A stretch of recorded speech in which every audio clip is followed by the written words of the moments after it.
We're now live. We're now live. So welcome everybody to the Hamilton Wealth Partners webinar this morning. And we've got, again, another special guest. It's Harry Cator. Harry doesn't need any introduction. I have sent to you all his bio plus the two papers, Coming Full Circle and Coming Full Circle, the sequel. And we'll just touch on those in a second. But I just do want to read, as we have in previous webinars, a general advice warning. The information contained in this webinar has been provided as general advice only. The contents have been prepared without taking account of your objectives, financial situation, or needs. You should, before you make any decision regarding any information, strategies, or products mentioned in this webinar, consult your advisor to consider whether it is appropriate having regard to your objectives, financial situation, and needs.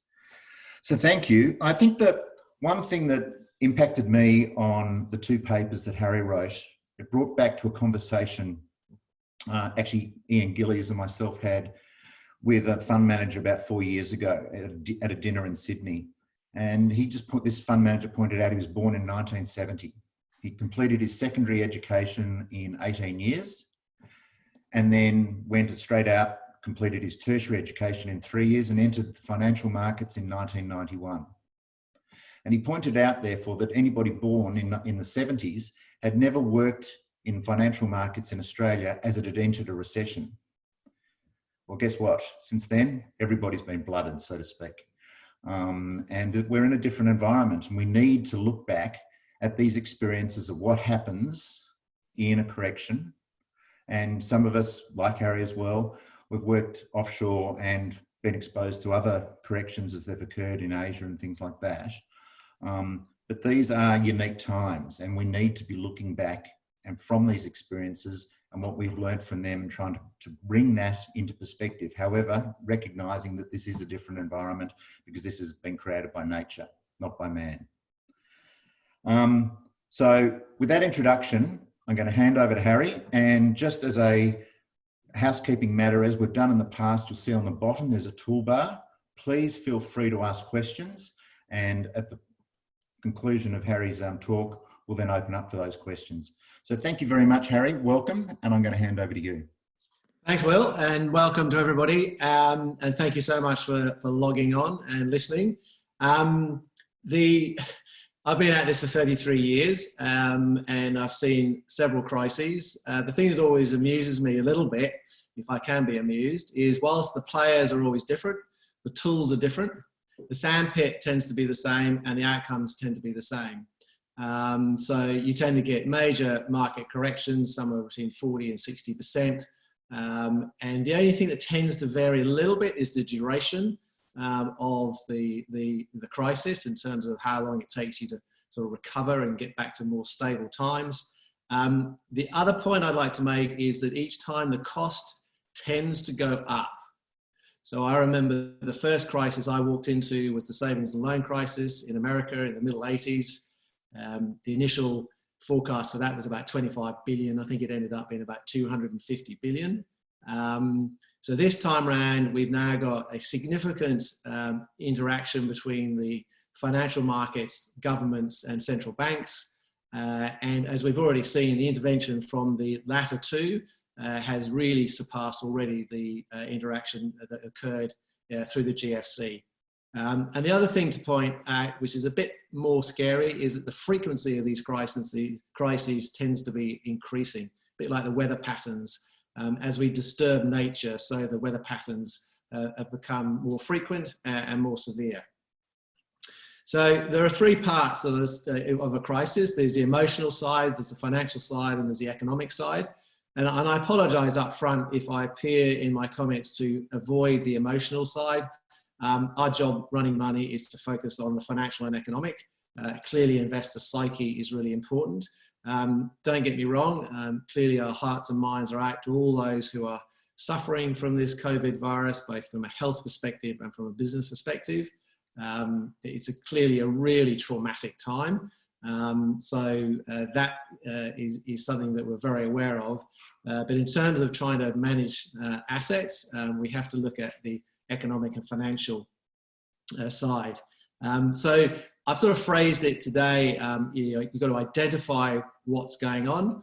And I've used two words, which I'm borrowing from a podcast I listened to the other day. It's the great paralysis that we're going through, which is leading to radical uncertainty.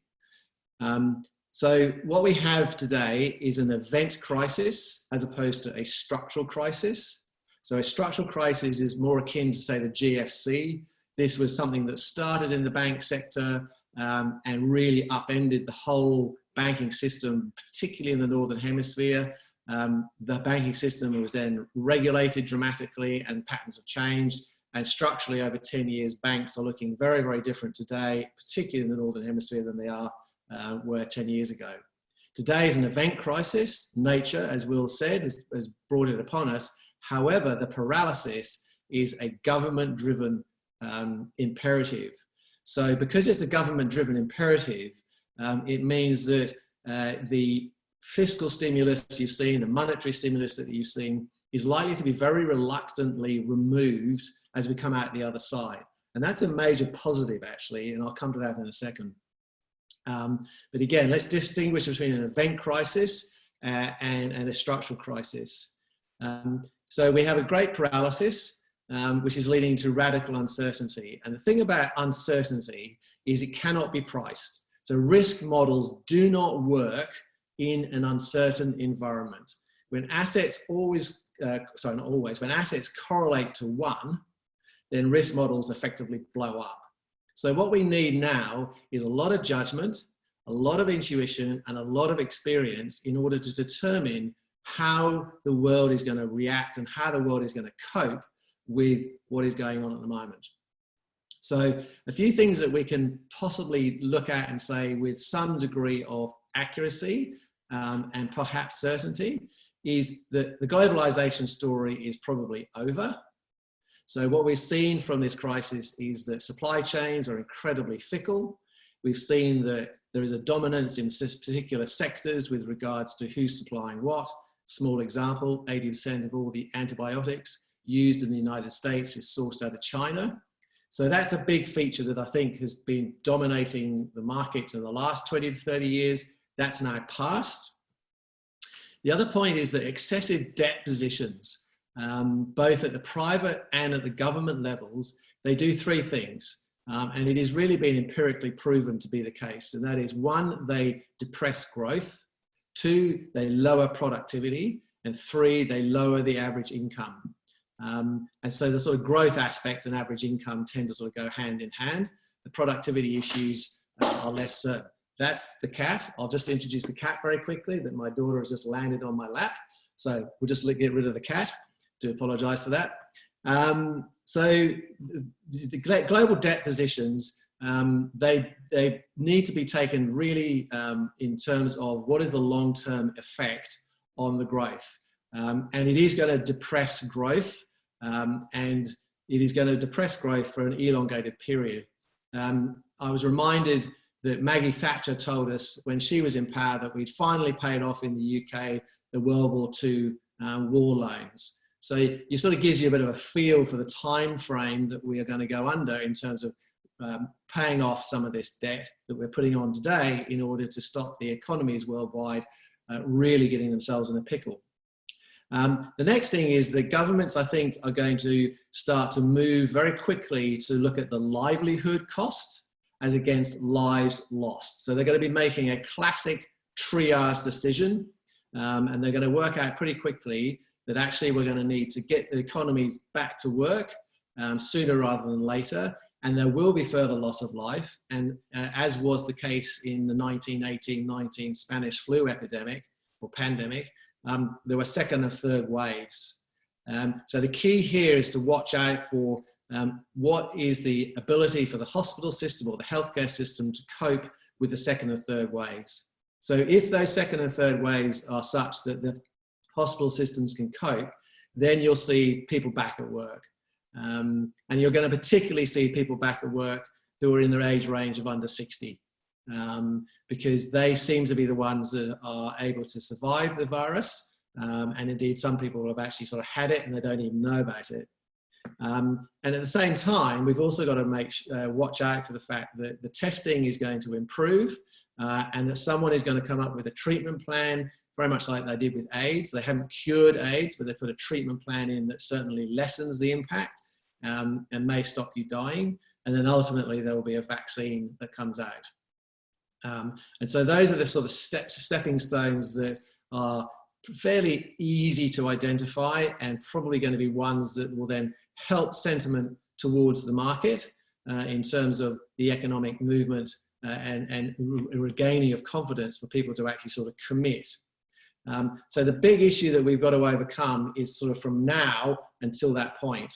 And this is where the judgment comes in. This is where the intuition and experience. So how deep is this paralysis going to be, and how deep and long is it going to last in terms of the impact on company earnings? And so you have serious issues that are being brought to the forefront. That sort of classic, when the tide goes out, who's wearing or not wearing any swimmers. So there are going to be big question marks, I think, around areas of the market which have traditionally, particularly in Australia, been a backbone to the sort of investment portfolio. So if you just start with the classic, with the banks, if you think about the banks, as Will mentioned, we haven't had a recession in this country for 30 years. 30 years ago, two of the main banks nearly went to the wall. In fact, they probably did go to the wall, but they sort of got saved by various recapitalisation events. So that today, the banks are very well capitalised, but what is going to be the impact on their earnings from, as the RBA said yesterday, unemployment rate being higher for longer, probably above 6% and for longer? What is going to be the impact on property prices from the fact that here we are today, we're having a Zoom conference, people are being forced to work from home, and so everybody's going to work out, do I need as much property space as I had before, question mark? What's going to be the impact on the investment property market? And thirdly, in terms of, if you look at the big pots of money in Australia, you've got the superannuation pot of wealth, you then have the property pot of wealth. So if you're a government looking to, how do I raise funds in order to pay for the stimulus that I've already put into the system, you're going to be looking at those big pots of money to determine, how do I actually get the biggest bang for my policy buck? So if you look at the property side, you've already seen New South Wales and Victoria to openly discuss moving away from stamp duty towards a land tax on all housing. So, you know, what is that going to mean in terms of people's attitude towards property, and particularly within the investment property market, question mark. So we're just busy assessing that at the moment in terms of, you know, some of the issues that you need to get ahead of in terms of the outcomes of this crisis. So there's the bank sector. You've then got the travel sector, which is pretty obvious in terms of the impact that's been occurring. You have the health side. You know, what's it mean for hospitals? Yes, we've seen elective surgery come back, but at the same time, what is going to be the impact on their profitability if more and more of their space in the shorter term is taken up by dealing with the COVID virus and other related viruses? You then move through to the likes of the infant formula market that seems to be still booming, which is a positive. And the other positive I want to throw out there, which is politically not very correct, is that so far only 99.998% of the world's population has been infected. So you can see that it's about 2 basis points of the world's population has been infected, and substantially less have actually died. So again, this sort of leads back to the positive angle in terms of, you know, what's going to happen with the road out of this virus. In terms of the governments, I think are going to be quicker to move people back into the workforce, back into their housing, into their jobs at work, and back into normal activity than people are currently forecasting. So if you think about, if you're a family with some young children at home, you'll probably want to get them back into childcare or school sooner rather than later. So again, there's some beneficiaries around that type of activity. The other positive news on a long-term perspective is that if you keep the nominal GDP growth rate above your 10-year bond yield, your nominal 10-year bond yield, this is a sort of slight technicality, but if you think about a growth rate above your current cost of money, then that is a long-term sort of get out of jail free card for governments. Now, my view is that the central banks around the world have already worked this out, and that is what they are going to be pushing towards on a longitudinal view. And that means that interest rates are going to stay lower for longer. But again, the downside to that is that actually lower interest rates beget lower returns. So again, I think in terms of how you run money in this environment, the traditional angle has been you tend to sort of set and forget in inverted commas. You might have your standard exposure to equities, both here and overseas. You might have a standard exposure to property. I think actually you've now got to become much more tactical. You're going to need a tactical attitude and a tactical philosophy in terms of how you run money in order to take advantage of deep movements in the market, whether they're up or down, because I think the degree of volatility is going to stay with us. You might have thought that it's been high. I think it's going to stay high. And I think you're going to need to be more tactical in the way that you manage money. Just because the world is changing, we are going to definitely change the way we operate, and therefore who is going to be impacted, yes or no. And that's going to be a tricky equation to manage on an ongoing basis. So you need to be more tactical, in my opinion. I may be proven wrong, but as well as having a strategic exposure to particular areas. Also, I feel very strongly that you're going to need to look at the traditional settings within sectors, both here and overseas, and they're going to need to be adjusted, because again, some of the stalwarts of the past are not going to be the stalwarts of the future. It's going to be something where the world is going to change quite dramatically in specific areas, and you're already seeing it in terms of the way that the human race is adapting. There's definitely going to be winners and losers from the COVID-19 crisis. So the other positive news I want to focus on today is the credit markets, because the GFC was marked by a complete freezing over of the credit markets.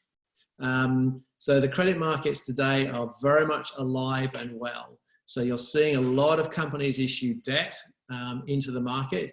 You're seeing the credit spreads, i.e. the measurement between your 5-year government bond, for example, and a 5-year corporate piece of paper. They've been okay, they've been a bit whippy, but they're not blowing out nearly as badly as they have in the GFC, and they're settling down pretty fast. And it's interesting to see that a lot of central banks around the world have clearly identified this as an area of concern, and so they're busy buying into that space in order to control that spread. So they're very keen to keep the cost of money for corporates at a level that is affordable and not completely madness, as you saw in the GFC. I mean, the exception, of course, is the oil market and the energy space. Again, it just never ceases to amaze me how really simple things are just missed, particularly in the structured product markets. The reason why you've seen this chaos in the oil market is because the oil market, indeed all commodity markets, are physical delivery. So if you hold a futures contract in a particular commodity, you have to deliver into it. So if you're an ETF, you're clearly not going to be storing oil. So you have all of these ETFs that are linked to the oil price and they're linked to the oil futures contract, and they've suddenly got themselves in a mess. So you saw this complete dislocation in the oil markets overnight. And the sad thing about it is that for oil companies and drilling companies and people linked to the energy markets, this is nothing to do with them short term. Clearly the crisis has caused a significant supply-demand imbalance. So you've got a chronic oversupply of oil. But this stuff of driving the oil price down to negative $40 is simply a technical issue that is being created by, in this case, a couple of ETFs in the United States. So the good news is, outside of the energy sector, that the credit markets are really live and well. So that's really important in terms of keeping liquidity flowing to the world. The other point I want to make is the governments have forced the lockdown, so that they're going to be really reticent and reluctant to pull away the stimulus anytime early. So the positive side that I'm looking at, because it's important that we remain, there are some positives, is that I think what's going to happen is that as the world is gradually unlocked, a lot of the stimulus is actually going to physically hit the dirt. So people are going to receive their paychecks, they're going to receive their backdated JobKeeper programs, they're going to receive some cash in their bank accounts, and there's going to be this big pent-up short-term demand as people get back into gear. And my other optimistic note is that the Roaring Twenties in the 1920s occurred after the Spanish influenza pandemic. So are we going to do 100 years later a short-term version of the Roaring Twenties, but this time in the 2020s? So net it all out, few triggers that we need to be very watchful of, which everyone can watch. So watch the VIX. So that's the measure of index volatility in the United States. It needs to sort of do some work around current levels, around 50, to really get the sort of people's sentiment sorted out. Watch the Aussie dollar. That's a really important global barometer of growth. And you've seen the Aussie dollar crash into 56 cents just at the end of March. We're now back up to 62, 63 and seemingly holding that pattern. Watch your credit spreads. Again, you can see those on the RBA website in terms of determining people's risk around corporate balance sheets. So that's what they're really looking at. That's all looking at, is this a solvency crisis or is it just a liquidity and a valuation crisis? So those are sort of three really big macro things that you can keep an eye on. And then when it comes down to the individual companies, I really like companies that are facing China. Because if there's one economy in the world that is going to be able to manage itself, it will just do whatever it needs to do, whenever it wants, however it wants, wherever it wants, it's going to be China. So I think, the bulk commodity producers, I suspect, are, again, for momentum play, are they, question mark, careful not to give any advice here, but just as a concept, are they actually going to be a space where people go, if my banks are cutting their dividends and my bank earnings are really under pressure, do the bulk commodity producers, which have got really strong balance sheets and a seemingly stable demand and a price for their assets, become your sort of dividend yield hunting ground, question mark. So these are all the sort of issues that we're looking at in terms of the overall market. As I wrote in my first note at the time, I reckon we are sort of 75, 85% of the way there. I still believe that. But what we need to do now is just do a lot of digestion after the 25% bounce off the bottom. We need to really digest exactly what's going on in terms of what are the earnings going to be like. A PE multiple is a bit curious because what's the E? Good question, no idea. You've got companies cutting their dividends, etc. So there's all sorts of issues that need to be digested in the short term. So I think the markets are going to be pretty volatile and probably not going very far, with a slight downward bias in the very short term.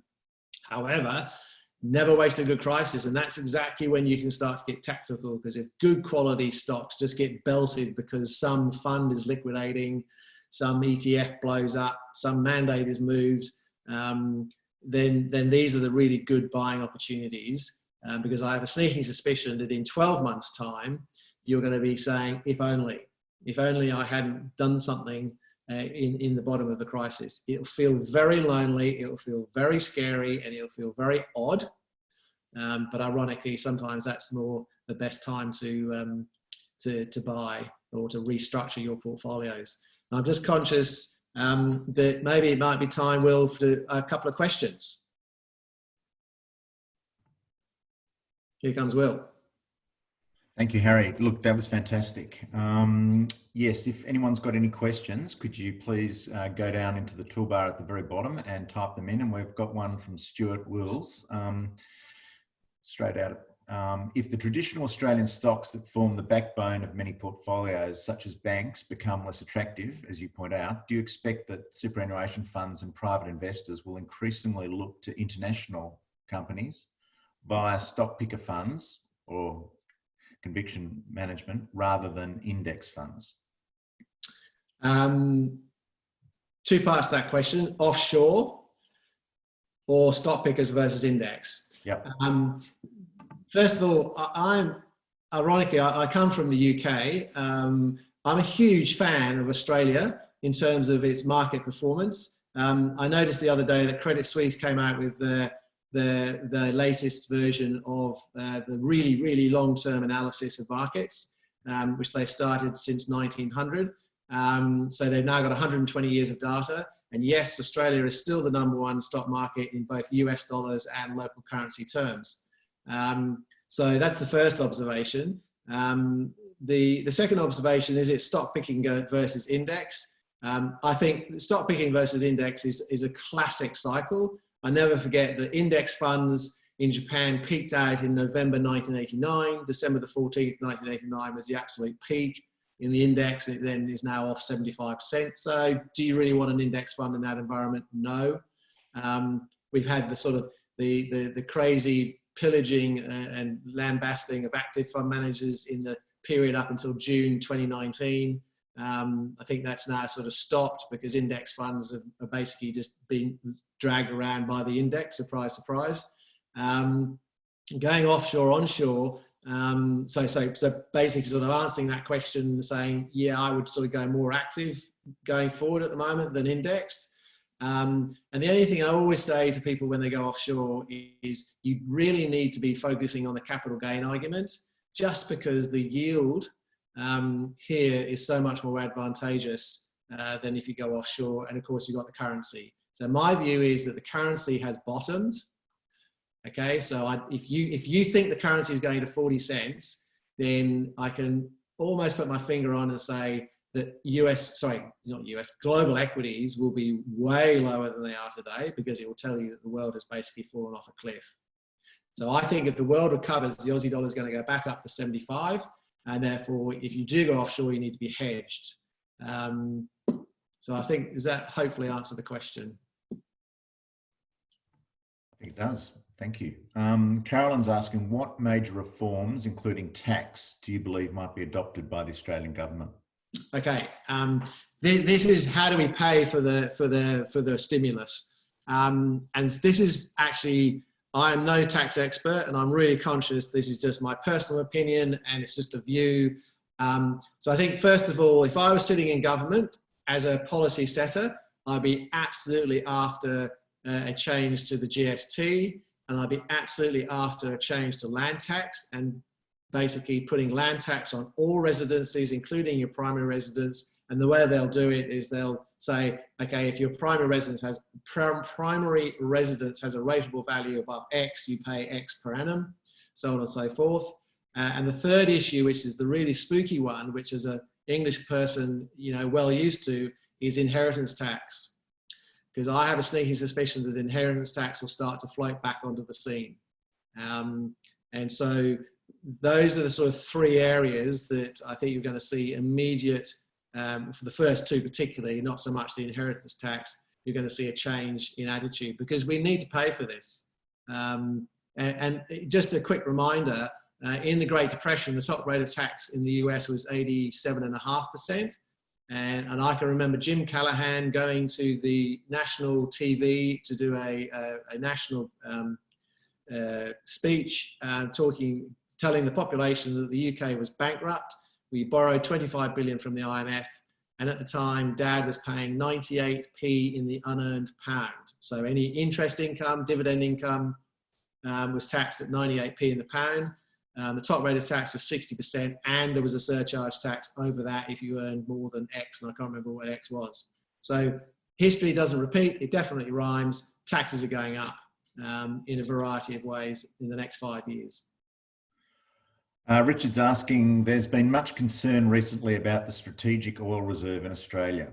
Given the recent problems with global supply chains in oil, is now the time to address this issue? Well, no, because if you can buy it for zero, then why do you need a strategic reserve? You just buy it from other people. Perfect. You don't want to be holding the stuff. You want to be able to buy it. I think the biggest issue for us is, of course, we're big gas producers. So again, in a crisis, if things get really tight, the governments will step in and say to the gas producers, you've got to swing much more of your gas to the domestic environment. And again, if we're buying stuff from overseas, then clearly there is a risk, there's an energy risk.